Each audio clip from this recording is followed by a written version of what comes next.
ஒரு குட்டி விளாக் பார்க்கலாமா? இதுதான் நம்ம சேனலோட ஃபஸ்ட்டு மினி விளாக்.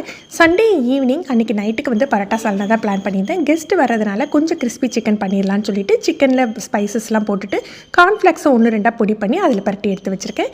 நான் வந்து இது பாஸ்தா தான், சிக்கன் பாஸ்தா தான் பண்ண போகிறேன். அதுக்காக பாஸ்தா வேக வச்சுருக்கேன். கொஞ்சம் தொதல் பண்ணியிருந்தேன்.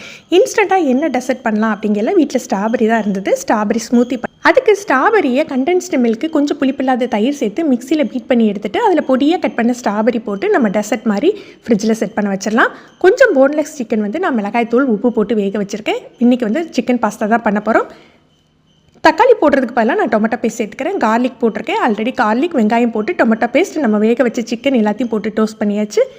இதில் வேக வச்சு எடுத்து வச்சுருக்க பாஸ்தா சேர்த்து நம்ம மிக்ஸ் பண்ணிடலாம். மசாலாவுக்கு பார்த்திங்கன்னா நான் கரம் மசாலாலாம் எதுவுமே சேர்க்கல, ஆரிகனோ தான் சேர்க்குறேன். சில்லி ஃப்ளேக்ஸ் ஆரிகனோ சேர்க்கல. நல்ல ஒரு இட்டாலியன் டேஸ்ட்டு கிடைக்கும். சண்டே டின்னர் ரெடி ஆயிடுச்சு.